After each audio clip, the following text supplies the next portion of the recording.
Hello everybody, my name is John Mark Johnson Jr. and today I'm doing an update video on the Palmetto State Armory Rock in 5.7 by 28. I have finally had a chance to put a semi-decent number of rounds through this thing, 100 rounds, and have basically formed my opinion on the gun. But before we get into how it's performed in live fire, let's go over the history of this particular gun, this exact serial number, just a little bit for the people who haven't been a part of the saga that has been this gun. When I first got the gun, within the first day of dry firing it, I noticed two major problems. One was that the tip of the firing pin, the tip of the striker more technically, was staying forward. It wasn't coming back properly. So that was definitely a problem. And then the second issue that I noticed was that the trigger did not reset properly when leftward pressure was applied to the trigger. And those are both kind of major issues, not very functional, especially if the firing pin is not working right. So, relatively soon after I got it, I wound up sending it right back to PSA. I didn't even get a chance to shoot it. It was broken basically either when I got it or very quickly after I got it. And so sent it off to PSA, and they had it for roughly a month, give or take, depending on how you measure things. If you measure things from the time that I sent them the original notification that, hey, my gun's busted, and the time that they got it back to me, that'd be a bit over a month. If you do it from the time that I actually shipped the gun out, once they got me the return label and those things, and then got it back, it'd be a little bit less than a month. But anyways, shipped it out. They did their thing with it, they sent it back to me, and when they sent it back to me, the gun no longer had the firing pin issue. They had just replaced the striker, not technically a firing pin. They had replaced the striker, complete brand new striker. I had found out that the original striker had actually broken and the little tip had just gotten stuck in the forward part of the channel. So yeah, it had to be completely replaced, and they did that. And then they also restaked the fire control pin. And for a little while out of the box, that seemed to take care of the issues. The striker was one whole piece like it was supposed to be, and the restaking of the firing control pin alleviated the trigger reset issues, but only for a time. Again, within the course of dry firing during that day that I got it back, it was already having trigger reset issues again. And at that point it was like, well, do I send the gun back for a second time, or do I just go ahead and test it as is and see if this is something that actually affects it during live fire or not? Now, the conventional wisdom would be that we do our dry fire function tests so that we know whether or not it's actually worthwhile putting live ammunition in the gun. So, under normal circumstances, there wouldn't be much reason to go ahead and do live fire practice. Any kind of live fire testing and evaluation, or practice as the case applies, normally you wouldn't do that. If it fails a function test, usually there's no reason to put ammo in the gun. But I had gotten some reports on my channel, and I think maybe I saw it in a few other places as well, that there were people who reported having the same trigger reset issue that I was having, but were not experiencing that malfunction during actual live fire. It was something that was only showing up in dry fire. And so frankly, that made me curious. So instead of sending the gun back a second time, I decided, well, let's see if this actually is an issue or not. And I went out on two separate range trips. Again, for those of you guys who don't know, I am not currently employed right now. I am looking for work, and so I can't afford a whole lot of ammunition, and I basically had to work with what I got at the time, what I had available at the time. And I'm basically pulling out of reserves here because I don't have money coming in. And what I had at the time was this Federal, a good old American Eagle, 40 grain full metal jacket stuff. It's very, very, very basic range ammo, and frankly a little bit underpowered. And this was the first stuff that I used because frankly it was the lowest quality stuff. And then I did go out a second time and I used a little bit higher grade ammunition. Then I used the the FN, what is this? The SS-197SR ammunition. Again, 40 grain. This is the VMAX point on it. So kind of a varmint round, basically. And the results were interesting to say the least. I had a total of 4 different people shoot it. 3 right-handed, 1 left-handed, and that's relevant because the trigger reset issue was an issue of applying leftward force to the trigger, and ostensibly left-handed versus right-handed people would do that a little bit differently. So I wanted to try it with people on both sides on that one. And there were 3 guys, including myself, and 1 woman who tested it. And the first time I brought it out, I got some really interesting results. First time, like I said, was with the Federal, and we had 1 malfunction that day. And I honestly didn't pay a whole lot of attention to that particular malfunction because I was anticipating the gun having a ton of issues left and right, because the trigger reset issue showed up basically all the time when dry firing the gun. I figured that, we're just going to see a bunch of malfunctions today, and this first one really doesn't matter because we're going to get so many. It's going to be pretty obvious exactly what's going on. But that turned out to be the only malfunction for the day, and with using the lower power ammunition. And that malfunction was with someone who was extremely recoil sensitive. And it should also be noted that I did not clean and lube the gun before bringing it out like I usually do. And like I said, this ammunition is underpowered. And when I asked the person who experienced the malfunction what had happened, the person said that they had pulled the trigger and there was no bang. And that was consistent with what I had found in dry fire. Let me just go ahead and show you guys what I was finding in dry fire, because it still does it. Go ahead and check and make sure that we're clear. Nothing in the mag well, nothing in the chamber. Alright, so the issue that I had been experiencing, aside from the striker being broken, the other issue was the reset. So when you pull the trigger, you're supposed to hear the striker drop, like that, and that's also supposed to happen once the gun cycles as well. So you would cycle the action, let the trigger out, and I'm going to go ahead and let it out all the way, and if I pull again, the striker should drop again. And that time it did it. Great. But I found that if I apply just a little bit of leftward pressure to the trigger as I'm holding it back, so this time I'm going to hold it back, but this time I'm going to press to the left just a little bit. Go ahead and cycle the action again. Go ahead and let the trigger all the way out. Now go ahead and pull again.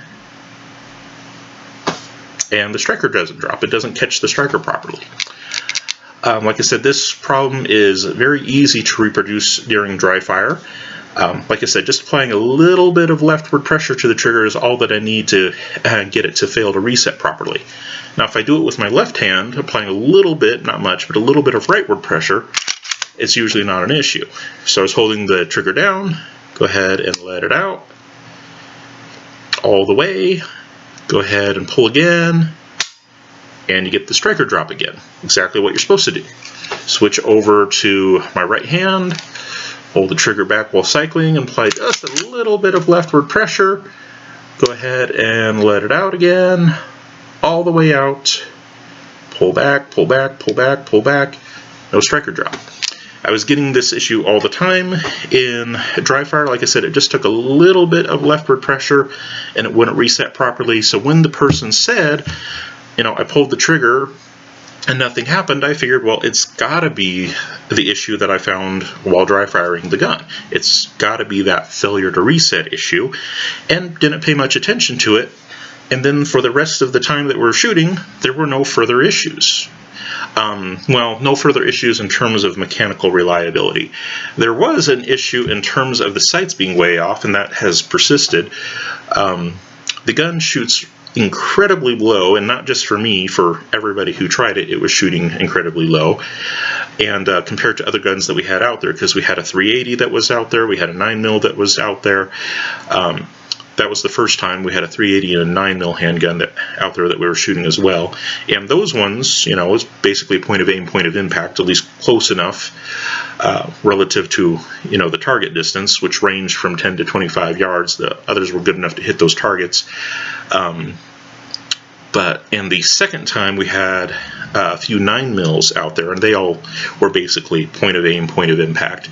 But this thing was consistently low, and it was incredibly difficult to make good hits with it, because at 25 yards, we found out that it was like 8 inches off. You actually had to hold basically a full target high in order to get it to hit. So that was irksome, and I'm not quite sure what it was. I mean, if I had to guess, I would say that either something else is not in spec about the gun, or they simply installed the incorrect front sight for the rear. But that really shouldn't be a big issue from the factory, so yeah, I'm not really sure what that was about. But that is also something that could be relatively easy to remedy, either with replacing the front sight with one that's just a little bit smaller, or with, of course, putting a red dot on here, and of course it has the cut for it, and then just, of course, adjusting the red dot like you normally would. Most pistol red dots, usually called reflex sights, they do have enough adjustability to cover that amount of difference. So that was an issue, and it was really annoying, but like I said, that one is solvable. You can adjust sights, you can put on a reflex sight, etc., etc. That's something that can be fixed. So I'm not overly worried about that. But in terms of the reliability of the gun, like I said, that first time in 50 rounds, we only had one malfunction. And I got to thinking about it afterwards, because at the time I didn't really check the gun like I should have. I basically just ejected the magazine, got the round out of there, and it was still a live round. Put it back in the magazine, had the person continue firing, and it went just fine after that. And in thinking about that event, like I said, at the time I thought it was for sure the reset issue, but in looking back on it, I think it was a combination of a gun that was not cleaned and lubed, in combination with a shooter who was extremely recoil sensitive and kind of infamous for doing the limp wrist thing, in combination with an ammo that is known for being relatively underpowered for the cartridge. And I think that's all that it was. It just simply didn't go into battery all the way. So let me go ahead and charge it up. And if I take it just slightly out of battery, just ever so slightly, you get a dead trigger that way too. And like I said, I didn't really inspect the gun well enough at the time to confirm exactly what kind of dead trigger issue it was, because there can be a failure to reset, there can be out of battery like I just showed you. Another possible issue would have been a light primer strike. I didn't check for that either. Lots of possibilities other than the trigger reset issue, and I just simply wasn't paying attention at the time because I thought for sure we were going to have a ton of malfunctions, and anything that gave you the symptom of a dead trigger was obviously going to be what we found in dry fire. But like I said, there was only the one, and it happened with weak ammunition, with a gun that wasn't cleaned and lubed, which is not my normal thing. I normally clean and lube all my guns before I go out there and actually live fire them. But this gun, I wasn't overly impressed with it because of the issues I had when dry firing it, so I really didn't give it the benefit of the doubt in that regard. And like I said, didn't really look into all the issues. And like I said, the person was very recoil sensitive, very consistent, we'll say, in limp wristing semi-autos. So all of that to say that first malfunction, while it is still a legitimate malfunction, you know, it had ammo in the gun and it didn't cycle correctly, all that kind of thing, it still counted as malfunction. But the more I look at it, the more I review, you know, in my mind everything that happened, the more I think it was just a combination, like I said, of weak ammunition, a gun that wasn't cleaned and lubed, and someone who usually limp wrists semi-autos. So I don't actually think that that was the gun's fault in review. I wasn't completely sure about it though, and so that's why I went ahead and brought it out on a second range trip, and again divided the 50 rounds that come in the box between a few different people. The first time it was between 3 people, the second time it was between 4 people total, and the second time that I brought it out, I did give it the benefit of the doubt and actually cleaning and lubing the gun before I brought it out. I also gave it a little bit more potent round. The SS-197 SR ammunition is definitely not the hottest 5.7x28 load that is out there, but it's what I would more or less expect, more serious ammunition to be. Most of the serious ammunition for this caliber is going to be like this in terms of pressure and power or more. This would be more indicative of what you would expect with actually like a self-defense load or something like that. Not that I'm saying that this is an optimum self-defense load, but it's more indicative. And the second time, we had no malfunctions whatsoever. We had it in more hands, and the person that it malfunctioned for the first time was out there shooting as well, and she didn't have issues the second time around. And frankly, I think that just simply cleaning and lubing the gun in combination with a little bit more potent ammunition in combination with her being a little bit more conscious about the whole limp wrist thing was enough to remedy the issue. We didn't have, like I said, any malfunctions the second time with just, doing a little bit of maintenance on the gun, using ammunition that was, going to be a little bit more representative of what you would actually want to use in the gun in a, self-defense encounter or something like that. Like I said, not a perfect self-defense ammo, but more indicative. And just being conscious of the fact that it's a semi-auto, and semi-autos are not good guns to limp wrist, you want to have a good firm grip on them. That was enough to fix the issues, and didn't have any issues the second time. And like I said, only one issue the first time. And like I said, I'm unemployed right now, so I don't exactly have the money to go out and buy a bunch more ammunition. And so at this point, I'm going to say that functionally it's actually working. Yeah, the sights are way off. It's definitely shooting low right now, but like I said, that is something that can be fixed down the line. But in terms of performance, I'm not seeing anything that would indicate that it really does have great performance issues. In dry fire, like I just showed you guys in this video, yeah, it doesn't reset the trigger properly when a little bit of leftward pressure is applied to the trigger, and that's very disconcerting.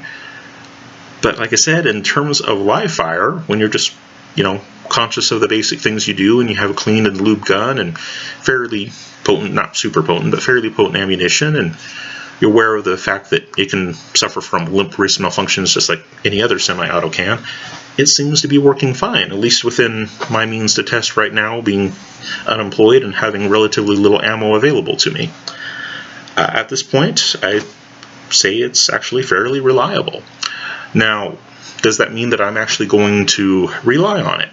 Well, no, and for a couple of reasons. One of them is that for any gun that I would actually want to seriously use, I would want to be able to put a red dot on it. That's just kind of my thing. Red dots, they are proven time and time again to increase hit probability, and in my own shooting, going from open sights to a red dot, I've observed that with myself as well. I usually have a better hit probability when I use a red dot, and also my shot, and also my speed increases a little bit. So I would want to put a red dot on this thing before using it defensively. And like I said, I'm unemployed right now, just doing the unemployment thing until I can find a decent job. So I don't really have the means to go out and spend a bunch of money on a red dot for this thing. I'd rather pay bills and stuff like that. So gonna have to hold off on that. But then the other issue is that I really do like my carry guns to have a consistency between their dry fire performance and their live fire performance, and this one doesn't. Like I showed you guys in this video, I can reproduce the trigger reset malfunction very easily. Just hold the trigger back, press to the left a little bit, and charge it, and it won't reset properly. It's very consistent in doing that with just a little bit of leftward pressure at this point. Yeah, in dry fire, it performs terribly. And not just with regard to the trigger reset issue. The trigger itself is actually super heavy in dry fire. In dry fire, and I actually got out the gauge and measured it, this thing has a 7-pound trigger pull. But none of the people that I had shoot it, including myself, believe that it was a 7-pound trigger pull once we got out to the range with it. It didn't feel that heavy. It was heavier than, like a tricked out Colt 45 or something like that, than a tricked out 1911. Certainly heavier than that, but it wasn't 7 pounds. It was more like maybe in the 3.5 to maybe 5 pound range, somewhere in there. Frankly, it wasn't super consistent, but was significantly lighter than 7 pounds. And it was actually relatively easy to shoot in that sense. It wasn't easy in terms of it being shooting low all the time. You had to kind of aim off in space somewhere to actually hit the target. But in terms of being able to get relatively quick follow-up shots without having to worry about, the trigger pull being an issue, it really didn't feel like a 7-pound trigger at all. Like I said, I've taken it home and I've measured it multiple times now, and it consistently, when the gun is empty and just doing the dry fire thing, it keeps coming in at 7-pound trigger pull. But like I said, when I do dry fire, when I actually hold it in the hand and fire it, it feels ridiculously heavy. Yeah, that is all of 7 pounds like this, but like I said, when ammunition is running through the gun, it doesn't feel like that at all. I would be curious in the future, when I actually have some decent money coming in, to actually get some 5.7x28 snap caps and see if that changes the performance. Because like I said, during live fire, it doesn't feel like a 7-pound trigger. And during live fire, we were not able to replicate the trigger reset issue. I think that first malfunction wasn't the trigger reset issue that I found in dry fire. Instead, I think it was just a combination of, like I said, weak ammunition combined with someone who wasn't holding the gun securely enough, combined with a gun that had, no oil or lube in it whatsoever. I think that's all that it was.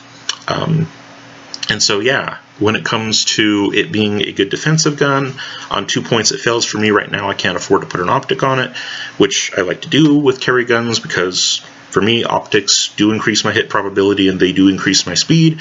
And second, it doesn't perform the same in dry fire versus live fire. Dry fire, it is a terrible gun. Consistently fails to reset the trigger with just a little bit of leftward pressure on the trigger. And the trigger is exceptionally hard in dry fire. It's a 7-pound trigger. But in live fire, it doesn't have any of those issues, seemingly. And I don't like something that's inconsistent to rely on to save my life. So for the time being, I'm going to continue to rely on my SIG 365 XL. This one, of course, I got and had it fitted out way before I got laid off from work, and so I was able to get a red dot on it, and I've been able to test it quite a bit, and yeah, I'm a lot more confident in this gun than in the Rock 5.7, and frankly, this gun is also more powerful. The muzzle energy out of this thing actually exceeds the muzzle energy of the Rock. Even though the Rock is considerably larger, my SIG 365 XL still has more muzzle energy. It doesn't hold as many rounds. It only holds 12 in a flush fit magazine, whereas the Rock 5.7x28 holds 23 rounds in a flush fit magazine. So capacity definitely goes to the Rock, but power goes to the SIG.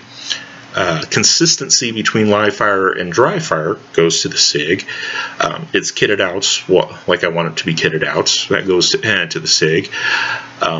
So yeah, for the time being, this is still going to be my number one carry. This gun, even if I am able to get a decent job and afford to put a red dot on this again, it's probably never going to be a carry piece for me, honestly. It's just not a particularly powerful round. The gun is quite large. It's not overly heavy or anything like that, but it's just a large overall size. And so that's not particularly great for carry. Like I said, it's not consistent between live fire and dry fire, but I'm pretty sure that in live fire, those things just are not showing up. It really actually does do okay. It's not great. Like I said, it still had the one malfunction, and a malfunction is a malfunction at the end of the day. But it wasn't, I don't believe, the dry fire malfunction that I was afraid would happen in live fire. So yeah, that's where I am with it right now. You know, it's a cool gun to have in inventory and those kinds of things. And once I get, you know, a proper red dot on it that is actually sighted in, you know, point of aim, point of impact, I might be able to revisit the issue of how well does it do when it's actually, you know, correctly sighted in, whether or not it actually has any real impact in helping people who are recoil sensitive. Because with it being as off as it is in terms of point of impact versus point of aim right now, it's not much help at all. But I wouldn't mind revisiting that in the future. But for now, just the fact that it is so different between live fire and dry fire makes it something that I don't want to rely on. Like I said, in live fire, it's actually been pretty good, aside from that one issue that I think was just, you know, weak ammunition, person who wasn't holding the gun tight enough, a gun that wasn't properly cleaned and lubed before it was used, you know, those kinds of things. That's all I think that it was. So yeah, it's actually decently reliable in live fire. It just, I don't have any confidence in the gun because of how different the performance is. That's where I'm at with it. All right, thank you guys very much for your time and attention. For those of you who are in Christ, go with God and be blessed. For those of you who are not, I pray that you would come to know the true Christ of history, the only genuine Savior and Master of Masters. Amen.